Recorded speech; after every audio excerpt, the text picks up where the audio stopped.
Hey everybody, it's Jason Blaha here, and I'm going to drink my morning coffee before I get my squatting and everything started for the day, and answer a few questions I had and just talk about a few things. Oh, on a side note, some people are like, is that coffee cup that big or are you just that small? The coffee cup is really that big. Look at it compared to my head. Don't judge me, I drink a lot of coffee.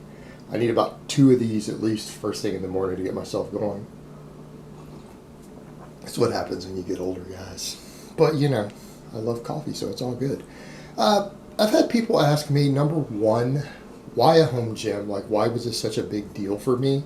And number two, what makes me think I can make gains still? I've been training a really long time. Someone was like, you've been training really hard for years and years. So how are you going to make large amounts of gains? Well, the answer is actually kind of tied together.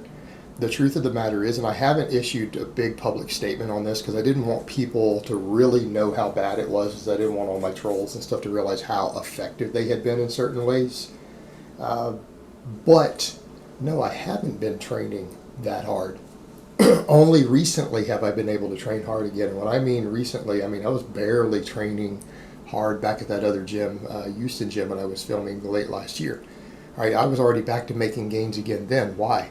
Because I was trying to train hard again, but it was still stressful because I actually got swatted in the middle of a deadlift session there. That was a factor in me stopping filming shortly after. And that was a factor in me leaving that gym. They weren't going to throw me out or anything at that point because they were aware of the situation I was in when I signed up. So that kind of comes back to the point of why a home gym. Guys, I haven't been able to train hard or spend the amount of time I've wanted in gyms publicly, and that's the other reason I didn't film much again, was the level of harassment that I've had to deal with. And when I say harassment, I'm talking criminal level harassment to where I've had to get police involved, because it's not just internet stuff. Like, you guys see all these videos people make about me, and a lot of people, because you're on the internet, you do a lot of internet stuff. You wouldn't be if you weren't watching YouTube channels. What you don't realize is what happens behind the scenes if this stuff goes on in the real world. That these videos, a lot of these videos people make about me, are produced by the same group of basically cyber stalkers, and cyber stalking is illegal. It is illegal. It is criminal. Who were organizing stuff against my loved ones, against me, off the internet. Off the internet. And the reason I originally had to back down my training a bit and start training at weird hours at Iron City, and they were aware of it at the time, although we had a falling out later and they're not happy with me about the way I handled it, but they were aware of that, and that's the reason I originally went to the FBI, and people thought I was joking and made that up. No, I haven't. I've been on the phone a lot with them again lately. They've been working on certain things around all this. But I got a death threat, a set of death threats through emails, and they came through multiple emails, so someone had multiple of my accounts. They issued a death threat so insidious that if I were to explain what they threatened to do in detail to me and Brittany at the gym in the parking lot after we worked out, that I would probably get this video deleted. Like, it was that graphic and detailed of what all they were gonna do, while a group of them were holding us at gunpoint with us leaving the gym. That's when I had to get the FBI involved. That's when I had to really start training after closing hours, when people weren't supposed to be able to get into that gym. Which is why the Cassidy Campbell thing was such a big deal. Like, I had to deal with police on that. I had to tell them, look, I'm going to be training here after hours, some stuff could go down. I had to explain that to the FBI even. I had to explain it to one of the local police departments. And it put me under a lot of stress trying to train in that environment. Trying to train in that environment where now everyone knows where I train, and I was getting that level of death threats. And it wasn't just one or two, and it wasn't just like, oh, they send you a one-liner. I was getting detailed stuff sent to me through different things, since they knew where I trained. It's kind of like every time I went to the gym, we had to actually think about, are we going to get ambushed in the parking lot? I would actually back my car up to the front door, because again, you had to have the card to get through to scan in to open the locked door, with my trunk pointed towards the door, so that if there was anything going on, I could pop the trunk, get to my trunk, and be ready for a firefight. That's how we had to think. Try training under that sort of environment. At that point, my training got totally derailed. Even though I was still filming some of it, my training was getting totally derailed. And people need to realize when it comes to making gains again, I had detrained tremendously on my move back to the US. All right, it took me a little while to get a car. I was only able to get to the gym once a week. I had to go a month without training. Then for a little while, I could only get to the gym once a week due to the stress of my international move, separation, divorce situation, all of that. I was actually down to 195. Like people were like, "Oh man," they always act like I'm at a high body weight. I was at 195 early on when I was back in Texas after leaving the UK over 3 years ago. I was down to 195 pounds. I lost muscle big time. But I was able to rebuild some of it. But no, I haven't been able to train hard in that stressful environment, and it has been a problem of trying to train, trying to film at gyms, having to worry about this stuff. And then once I start having to deal with things like SWAT teams, not SWAT teams, but a bunch of armed cops. There was a SWAT team involved with a couple of these different events, but having 3 armed police show up, guns on their hips, into the weight room when I'm trying to train because someone called in an active shooter, matching my description, well, somewhat my description. And the time with that, also with the gym, we had to deal with stuff with Brittany on it. I mean, so that's the problems I've had to deal with. So when people say, well, why a home gym? Well, why would I want to train in public gyms anymore? When I have to deal with that sort of stuff, why would I want to do that? And I've always made my best progress with a home gym. I did really well in the UK. If you guys recall, I got back to the similar style of training that I'm doing now, though now I'm taking it up a notch.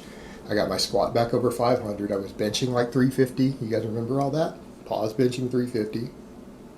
I squatted 508 on camera. So I was still making gains. I wasn't done. That wasn't my peak. That was not my peak. So now that I can train on my own time, I have zero stress. No one has the ability to show up and interrupt me. There's no risk of police showing up, people with cameras harassing me, death threats, anything else. I'm going to be able to train the way that I want, as many times a day as I want, rest as much as I want, and make progress. And the whole point of the home gym is that it allows me to do that. I can now train in a stress-free environment to where the only thing I have to worry about is normal household stuff that might happen in my house, Now, granted, I've got an active puppy and I've got a girlfriend and everything else, so, there can be stressors at home from time to time when training, but it's nowhere near that. So the home gym, it now gives me the ability to film stuff, not have to worry about collateral damage, because that was a situation too. People got harassed by my trolls who weren't even on my videos, and let that sink in. That's how crazy and insane and reckless the people are who do this. They seem to have this philosophy that anyone who has ever been within 10 feet of me is automatically an evil person. So anyone who they can attack who might know me, that their view is that I'm like the worst human being on earth, that I'm a terrible person, and that anyone who has ever been kind to me or said hello to me or associated with me in any way has to be punished or can be used against me. That's what we're dealing with. So when you see these people who make these groups of people who make these crazy ass videos about me, that is the sort of people they are. That's what they get up to. I mean, in a perfect example, that last gym I was filming at, there was a trainer who got in one of the videos, and actually I did know the girl who was in the video. I did know her, but she wasn't listed as a trainer, as an employee at that gym. That gym, like most gyms, has 2 to 3 times as many actual trainers at the gym than the ones they have on their website. That's really normal. You go to any gym and meet the different trainers, you notice they're not all on the website. So a lot of them do that for a reason. Sometimes they don't want to be on there. But they found a different girl with the same hair color and then harassed her for being in my video. Like in the background, walking by or in the video training a client, they harassed someone and attacked them and even attacked their business page, gave it bad reviews. Why? Because they had a case of mistaken identity. They thought it was the person in my video. So they punished an innocent person that I really didn't know because they were an employee of a gym I filmed at, because they thought that that person was in my video, and they actually got the wrong person. Because again, oftentimes being crazy kind of goes with being stupid too. So put that in perspective. When I have to deal with stuff like that, and I genuinely felt bad for that person, because that person got their livelihood and business page attacked for literally no reason other than they were at a trainer at a gym that I trained at and filmed at. They weren't even actually in the video. They weren't actually in my videos in the background. So, in the case of mistaken identity, that person got their actual livelihood and ability to earn a living attacked. So when people were like, why aren't you filming at gyms? Are you scared to show your lifts? And then on the internet, it was this case of, oh, Jason's weak. He's not showing his lifts. He's lying. When the reality is, the same people who are creating those rumors are the people who made it difficult for me to morally be able to film at gyms because of the collateral damage. Like, they're basically attacking innocent people. And so I have to stop filming at gyms to avoid innocent people being harmed, and then the same people want to say, oh, that's proof that he's a liar about his lifts. You understand how crazy and psychotic that is? I mean, the level of sociopathology involved with that. But guys, that's the internet. You guys need to understand this internet stuff is not just jokes. It's not jokes. It's not jokes at a certain point. When you start affecting people at their homes, people's loved ones get attacked. People show up at their homes. People call police on people. That's not practical jokes anymore. That's not just internet stuff. That's now real life. That's real life. And that's the difference. And I've had to come through all of that. And what I've had to do is build my life in a way the best I can to insulate myself from that. And now I've done that. I've gone ahead and just taken the power away from those people to affect my ability to train. And I'll train however I want, as heavy as I want, as often as I want. What comes back to the point, what makes me think I can make gains, because I haven't been able to train actually hard in the way that I wanted to train for a long time. And for a long time, for well over a year, the mere act of going to the gym was no longer enjoyable. It was no longer enjoyable because every time I would have to go to a gym, it's like anyone in the parking lot, I had to be paranoid. I had to be paranoid. And again, it didn't help when that creepy stalker cuck Cassidy showed up and broke into my gym looking for me. People need to understand that. He actually trespassed. The owner was pissed. Cassidy actually trespassed in that gym. And whoever let him in violated a gym rule, and he trespassed because only members with a card, no guests were allowed. No guests are allowed after hours in that gym. That gym is open 24 hours to people with a pass, and then they have cameras and logins so they can see who let anyone in, and they can see if anyone steals anything. So it was relatively secure in that regard. But he broke into that gym. He basically snuck in and had someone ask someone probably to let him in. He trespassed into a gym with a camera. With a camera. And so, yeah, stuff like that. After I had received all those death threats, and I didn't know if Cassidy was part of that or not. I had no way to know because there were other YouTubers. There were YouTubers who joined up with these groups of people. I'm not going to name names. Some of them were, but I will never forget those people. The point of that being, we go back to it, yeah, the Cassidy thing didn't help. So from that point forward, I didn't enjoy training. Training was stressful to me. Having to go to the gym was actually stressful to me because I didn't know if we were going to be murdered or have to get in a firefight every time we go to the gym in the parking lot. Was I going to have to deal with someone in the weight room? Was I going to have to draw down and shoot someone in the weight room? If you guys, and I'll just tell you guys now, I was armed to the teeth every time I went to the gym. There's a reason I had gym bags. I was ready every single time. I always had at least 50 rounds on me and a rifle in my car as backup. That's the way that I had to think. That is the way that I had to think every time I went to the gym. Because these people left me no choice. So then we go from that situation of not being able to really focus on my training the way that I want.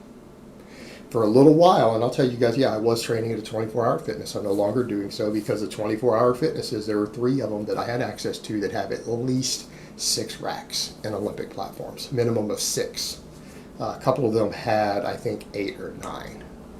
So yeah, I had access to 24-hour fitnesses. I was able to go into my concurrent training for a bit and then ease back into the Bulgarian training because I only got spotted by a few people. Like at one of them I was at, a couple of the people recognized me, came over, chatted to me, gave them advice. Some of the trainers recognized me, chatted with them. So it was all good for a little while, but I realized I wasn't going to be able to film in that environment, and I still didn't really have always the bars that I wanted, the type of plates that I wanted. And there was still always a commute involved instead of me just going in and splitting up my training, because if I need to split it up into 2 a days, it's really easy to do that at home. So again, I put myself in this situation to where I can really and truly focus for the first time in over 3 years. For the first time in over 3 years, I can actually focus on my training the way that I want. I can film it as much as I want. I can do whatever I want with my training. That was a freedom that was taken away from me. So am I going to be able to make gains? Hell yeah, I'm going to make gains. Hell yeah, I'm going to make gains. I took my own power back and put myself back in control of the situation. And now I'm going to win. And it's that simple. It's that simple. I can now train the way that I want. Stress-free. So the gains are going to come. All right, guys, but that's really all I have to say on that today. I hope it's been informative, and I will talk to you guys next time.